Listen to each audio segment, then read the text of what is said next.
أعوذ بالله من الشيطان الرجيم. بسم الله الرحمن الرحيم.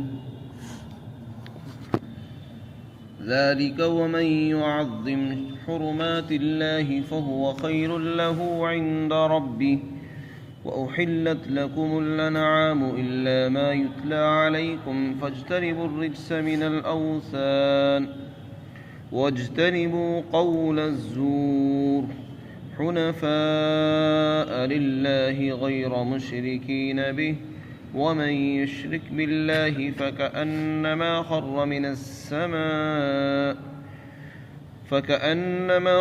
من السماء فتخطفه الطير أو تهوي به الريح في مكان سحيق. ذلك ومن يعظم شعائر الله فإنها من تقوى القلوب. لكم فيها منافع إلى أجل مسمى ثم محلها إلى البيت العتيق.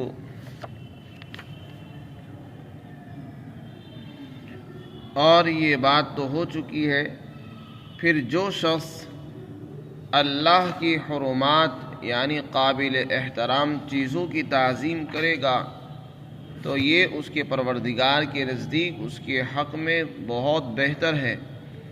اور اے لوگو، تمہارے لیے چوپاؤں کو حلال کیا گیا ہے سوائے ان جانوروں کے جنہیں تم کو پڑھ کر سنا دیا گیا ہے، لہذا تم بتوں کی گندگی سے بچو اور جھوٹی بات سے بھی بچو، اور اس طرح بچو کہ تم اللہ کی طرف کو جھکے ہوئے ہو اور اس کے ساتھ شرک نہ کرنے والے ہو۔ اور جو شخص اللہ کے ساتھ شرک کرے گا تو وہ تو ایسا ہے جیسا کہ کوئی شخص آسمان سے گر پڑا ہو اور پھر اسے پرندے اچک لیں اور اس کی بوٹیاں نوچ لیں، یا اسے ہوائیں اٹھا کر کسی دور دراز جگہ میں پھینک دیں۔ اور یہ باتیں ہو چکی ہیں، پھر جو شخص اللہ کی شعائر اور اس کی نشانیوں کی تعظیم کرے گا تو یہ بات دلوں کے تقوی سے تعلق رکھتی ہے۔ تمہارے لیے ان جانوروں میں ایک وقت مقرر تک فائدہ اٹھانے کا حق حاصل ہے، اور پھر ان کے حلال ہونے کی جگہ بیت اللہ کے پاس ہے۔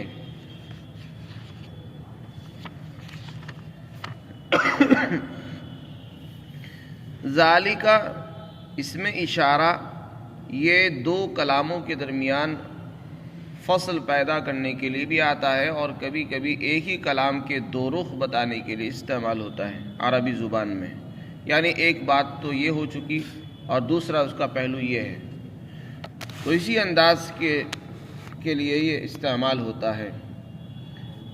آگے اللہ تعالیٰ نے فرمایا وَمَن يُعَظِّمْ حُرُمَاتِ، حرمات حرمت کی جمع ہے۔ حرمت کہتے ہیں ہر وہ چیز جس کا شریعت کی طرف سے احترام اور عزت لازم ہوتی ہے،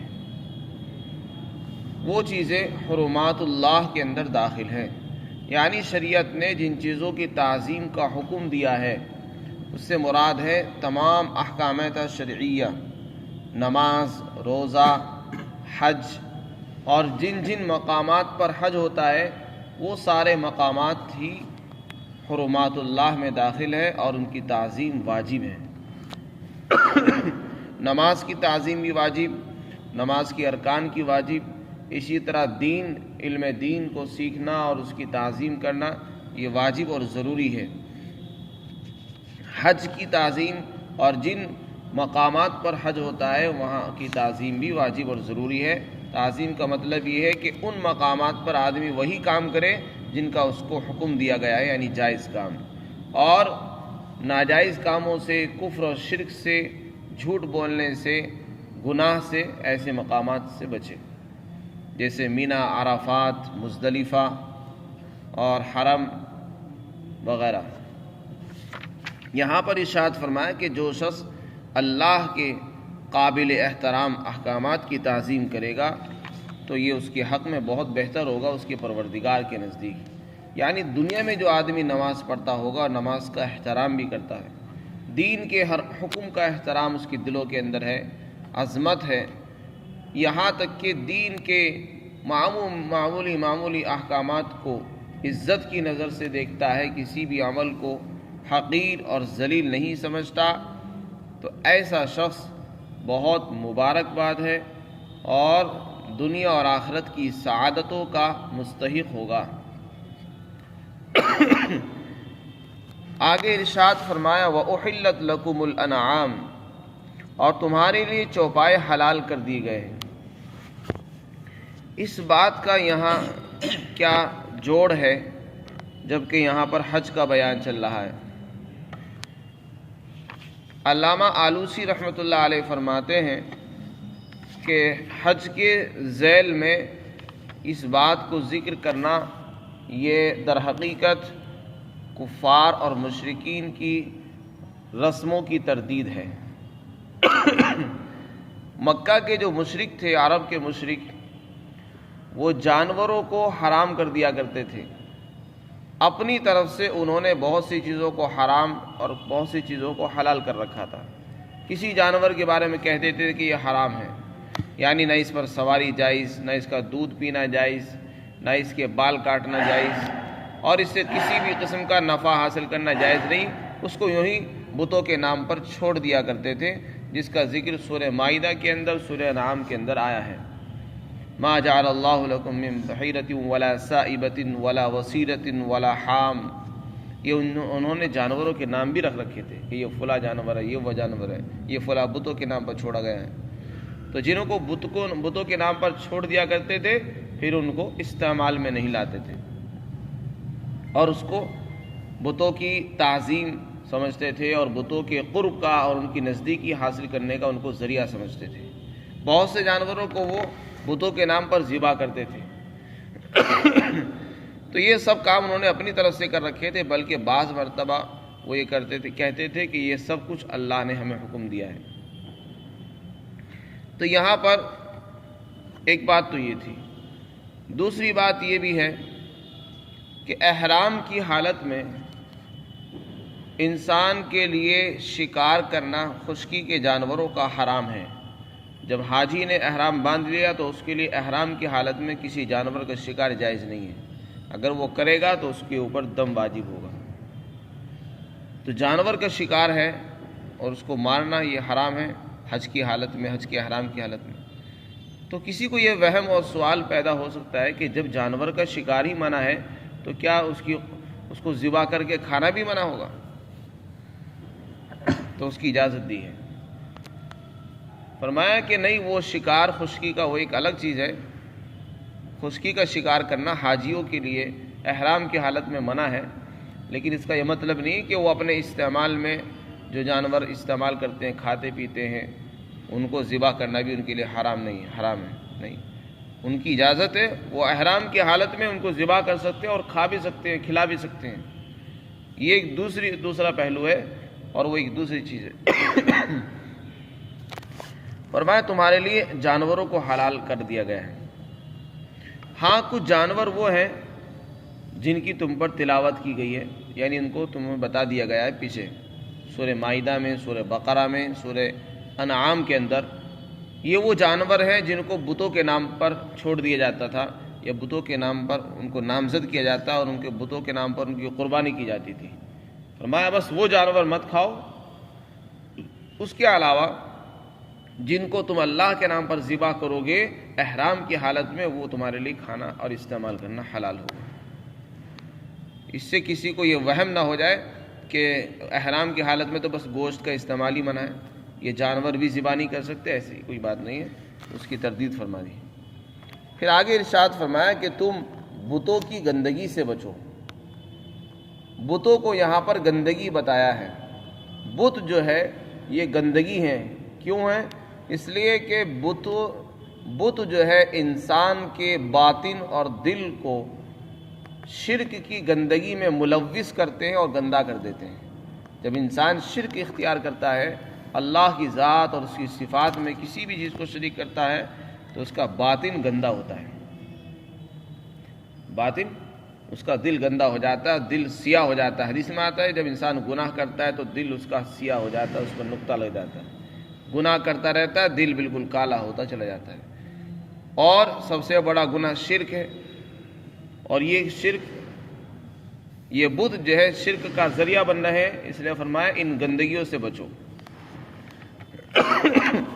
یہاں پر اس کا ذکر اس لیے فرمایا کیونکہ لوگ بہت سی قربانیاں، مکہ کے جو لوگ تھے، عرب کے لوگ بہت سی قربانیاں اور بہت سے جانوروں کو ذبح کرتے تھے بتوں کا قرب حاصل کرنے کے لیے، ان کی نزدیکی حاصل کرنے کے لیے، ان کے قریب ہونے کے لیے اپنے آپ کو وہ جانوروں کو ذبح کرتے تھے۔ اس لیے کہ حضرت ابراہیم علیہ السلام نے توحید کی دعوت دی تو اللہ تعالیٰ ایمان والوں کو بتا رہے ہیں کہ توحید کی جو دعوت دی ہے وہ حضرت ابراہیم علیہ السلام نے دی ہے، اور قربانی بھی انہی نے شروع کی ہے۔ لیکن چونکہ ان کے چلے جانے کے بعد عرب کے لوگوں نے شرک شروع کر دیا تھا اور وہ بتوں کے نام پر جانور بھی ذبح کرنے لگے تھے، بلکہ لبیک جب کہتے تھے تو لبیک کے اندر بھی الا شریک لک کہتے تھے، یعنی اللہ کا تو کوئی شریک نہیں ہے مگر ایک شریک ضرور ہے، یہ ضرور کہتے تھے۔ لبیک بھی پڑھ رہے ہیں اور اس میں شرک بھی کر رہے ہیں۔ حج تو انہوں نے نہیں چھوڑا، حج کرتے تھے، لیکن اس کے اندر انہوں نے بہت سی تبدیلیاں کر لی تھی۔ لبیک اللہم لبیک، لبیک کے اندر یہ بھی کہتے تھے کہ اللہ کا کوئی شریک نہیں ہے، لیکن یہ بھی کہتے تھے ہاں ایک شریک وہ ضرور ہے، وہ ہے بت، جو جن کی ہم پوجا کرتے ہیں وہ اللہ کے شریک ضرور ہیں، اور یہ گویا کہ شرکیہ کلمات بھی کہتے تھے اور ان کے نام پر قربانی بھی کرتے تھے۔ تو اس لیے فرمایا اس کام سے بچو، یہ گندگی ہے، بتوں کے نام پر قربانی سے بچو، یہ کچھ نہیں ہے، اللہ کے نام پر قربانی کرو اور اسی کے نامزد کرو، اسی پر کے لیے ذبح کرو۔ فرمایا بتوں کی گندگی سے بچو۔ دوسری بات ارشاد فرمائی اور جھوٹی بات سے بھی بچو۔ مشرکین کیا کرتے تھے جب ان کو روکا جاتا کہ تم یہ کام کیوں کرتے ہو تو الٹا الزام لگاتے تھے کہ یہ تو اللہ کا حکم ہے، گناہ بھی کر رہے ہیں، فاحش اور بے حیائی کا کام کرتے تھے، دوسرے اللہ کی طرف نسبت بھی کہ یہ تو خدا کا حکم ہے۔ وَإِذَا فَعَلُوا فَاحِشَةً قَالُوا وَجَدْنَا عَلَيْهَا آبَاءَنَا وَاللَّهُ أَمَرَنَا بِهَا، جب وہ کسی بے حیائی کے کام کو کرتے تو جواب میں کیا کہتے تھے؟ ہم نے تو اپنے بڑوں کو اسی طریقے پر پایا ہے اور اللہ نے بھی ہمیں اس کا حکم دیا ہے، ہم تو اس لیے کر رہے ہیں۔ تو ایک تو چوری اور پھر سینہ زوری، ایک تو شرک کر رہے ہیں اور پھر اوپر سے اس کی نسبت بھی اللہ کی طرف، یہ اور بڑا گناہ اور بلکہ بہتان تہمت ہے اللہ پر، حالانکہ اللہ نے تو کسی کو شرک کا حکم دیا نہیں بلکہ وہ اس کے خلاف ہے، اور پھر آپ شرک کر کے اس کی نسبت بھی اللہ کی طرف کر رہے ہو کہ اللہ ہی نے ہمیں حکم دیا ہے، واللہ امرنا بہا۔ تو اس لیے فرمایا کہ یہ جھوٹی بات ہے، یہ مقام مقدس مقام ہے، حرم شریف، مینا، عرفات، مزدلفہ اور جہاں پر جمرات رمی کی جاتی ہے، یہ مقدس مقامات ہیں، یہ اللہ کے شعائر ہیں، قابل احترام جگہیں ہیں، یہاں پر جھوٹ بولنا، دھوکہ دینا، فریب کرنا، شرک کرنا یہ گناہ ہے، لہذا جھوٹ بولنے سے بچو اور سچ بولو، اور اس طرح بچو کہ تم اللہ ہی کی طرف کو جھکنے والے ہو، یعنی تمہارا سارا رخ، ساری توجہ اللہ کی طرف ہونی چاہیے، جو بھی عمل ہو اللہ کے لیے ہو، اس میں کوئی شرک نہ ہو۔ اور پھر آگے ارشاد فرمایا کہ شرک بڑا گناہ ہے، جو شرک کرے گا اس کی مثال ایسی ہے جیسے کہ کوئی آدمی بہت بلندی سے نیچے گر جائے۔ شرک کرنے والے کو تشبیہ دی ہے اوپر سے نیچے گرنے سے، ایمان والا ایسا ہے جیسے کہ بہت بلندی پر کسی اونچی چوٹی پر بیٹھا ہو، اور شرک کرنے والا ایسا ہے جس نے شرک کر لیا جیسے کہ وہ بہت اونچی چوٹی سے نیچے گر جائے۔ جب وہ نیچے گر گیا اب کسی کو اس کی پرواہ نہیں، اسے چاہے پرندے نوچیں، اس کی بوٹیاں کھائیں، چاہے ہوائیں اس کو اڑا کر کسی دور دراز جگہ پر پھینک دے، اس کی کوئی پرواہ نہیں کرتا جب کوئی اوپر سے نیچے گر جاتا ہے۔ بس یہی حال مشرک کا بھی ہے کہ جس کو اللہ نے اوپر سے نیچے گرا دیا ہے، اب اللہ کو بھی اس کی کوئی پرواہ نہیں ہے، اس کو چاہے چیل کوے کھائیں، اس کو چاہے ہوائیں اڑائے پھرے، کسی کو اس کی کوئی پرواہ نہیں ہے، نہ اللہ کو اس کی ضرورت ہے۔ اس میں اشارہ ہے کہ ایمان انسان کو بلندی کی طرف کو لے جاتا ہے اور شرک انسان کو نیچے گرا دیتا ہے۔ انسان کو ایمان سے قوت ملتی ہے، بلندی ملتی ہے، عزت ملتی ہے، اور شرک کرنے سے اس کو ذلت اور رسوائی ملتی ہے، اور اللہ بھی بے نیاز ہے، ایسے لوگوں کی اللہ کو ضرورت نہیں ہے۔ فرمایا جو اللہ کے ساتھ شرک کرے گا وہ تو ایسا ہے جیسے کہ آسمان سے گر پڑا نیچے، اور پھر اس کو پرندے اچک لیتے ہیں اور اس کی بوٹیاں نوچتے ہیں، یا پھر ہوائیں اس کو اڑائے پھرتی ہیں اور دور دراز جگہوں پر پھینک دیتی ہیں۔ تو جیسے کسی انسان کو دور دراز جگہ ہوا پھینک دے، اس کی کسی کو پرواہ نہیں ہوتی، بس یہی حال مشرک کا بھی ہے، اللہ کو ایسے لوگوں کی پرواہ نہیں ہے۔ آگے ارشاد فرمایا کہ یہ بات تو ہو چکی ہے، اب آگے جو آدمی اللہ کے شاعر کی تعظیم کرے گا تو یہ دلوں کے تقوی کی بات ہے۔ شاعر کہتے ہیں نشانی کو، یہاں شاعر سے مراد علامتیں ہیں، یعنی وہ اسلام کی علامتیں ہیں جو کسی مذہب کی علامتیں سمجھی جاتی ہیں۔ ہر مذہب کی کچھ نشانیاں ہوتی ہیں، اسلام کی بھی کچھ پہچان اور نشانیاں ہیں، ان کو شعائر کہا جاتا ہے۔ علماء نے لکھا ہے کہ حج کے جہاں جہاں پر حج ہوتا ہے وہ مقامات بھی شعائر میں داخل ہیں، جیسے کہ مینا ہے، عرفات ہے، اور حرم شریف ہے، حجر اسود ہے، یہ سب شعائر میں داخل ہے، قربانی کے جانور ہیں وغیرہ۔ تو 6 چیزیں زید بن اسلم رحمۃ اللہ علیہ نے بیان فرمائی ہیں۔ تو جو شخص اللہ کے شعائر کی تعظیم کرے گا تو یہ دلوں کے تقوی کی بات ہے، یعنی اگر کوئی آدمی اسلامی احکامات کی تعظیم کرتا ہے یا ان مقامات کی تعظیم کرتا ہے جہاں پر اللہ کے احکامات بجا لائے جاتے ہیں، تو یہ در حقیقت تقوی سے تعلق رکھتی ہے۔ جس کے دل میں خوف خدا ہوتا ہے وہی تعظیم کرتا ہے اور وہی عزت کرتا ہے۔ جس کے دل میں خدا کا خوف اور ڈر نہیں ہوگا وہ کسی چیز کی تعظیم نہیں کرے گا، نہ کسی نمازی کی تعظیم کرے گا، نہ نماز کی تعظیم کرے گا، نہ حج کی تعظیم کرے گا، نہ حاجی کی تعظیم کرے گا۔ تو اس کا تعلق دل سے ہے، اور تقوی کا تعلق بھی دل سے ہی ہے۔ پھر آگے ایک بات اور ارشاد فرمائی، جو لوگ حاجی حج کے لیے جاتے تھے تو وہ اپنے ساتھ جانور قربانی کے لیے بھی ساتھ لے جاتے تھے۔ جو جانور قربانی کے لیے لوگ لے جاتے ہیں ان جانوروں کو عربی میں ہدی کہتے ہیں۔ تو ان جانوروں کو جب تک آدمی نے قربانی کے لیے نامزد اور متعین نہیں کیا اس وقت تک ان سے فائدہ اٹھانا، ان کا دودھ پینا، ان کے بالوں کو کاٹ کر استعمال کرنا اور ان کے اوپر سواری کرنا، یہ سب چیزیں جائز تھی۔ لیکن جیسے ہی کسی حاجی نے کسی جانور کو اللہ کے راستے میں قربان کرنے کے لیے متعین کر دیا کہ میں اس کو حرم میں جا کر یا مینا میں جا کر قربان کروں گا، تو فرمایا کہ اب رک جاؤ، اب اس سے نفع مت اٹھاؤ، اب وہ اللہ کے لیے ہو چکا۔ جیسے قربانی کا جانور جب قربانی کے لیے طے ہو جاتا ہے تو اس سے فائدہ اٹھانا منع ہو جاتا ہے۔ اب اس کا دودھ نہیں استعمال کر سکتے آپ، اس کے بال نہیں کاٹ سکتے، اس پر سواری نہیں کر سکتے، بلکہ اس کی تعظیم کرنی ہے، اس کا احترام کرنا ہے اور اس سے بچنا ہے۔ اسی طرح حاجی کو حکم دیا جا رہا ہے کہ تمہارے لیے ان سے فائدہ اٹھانے کا جو حق حاصل ہے وہ ایک وقت مقرر تھا کہ جب تک کہ تم نے ان کو قربانی کے لیے اور ہدی کے لیے متعین نہیں کیا۔ جب متعین کر دیا ہے اب اس انتفاع منع ہے، اور اب ان کے حلال ہونے کی جگہ، قربانی کی جو جگہ ہے وہ بیت اللہ کے پاس ہے۔ بیت العتیق سے مراد ہے حرم، پورا ہی حرم مراد ہے۔ ہدی کا جانور حرم کے اندر کسی بھی جگہ ذبح کیا جا سکتا ہے، چاہے مینا میں ذبح کرے، مینا کا جو مذبح ہے، یا حرم شریف میں کسی بھی جگہ پر پورے حرم کے علاقے میں ذبح کیا جا سکتا ہے، اور اس سے وہ قربانی اس کی ادا ہو جائے گی۔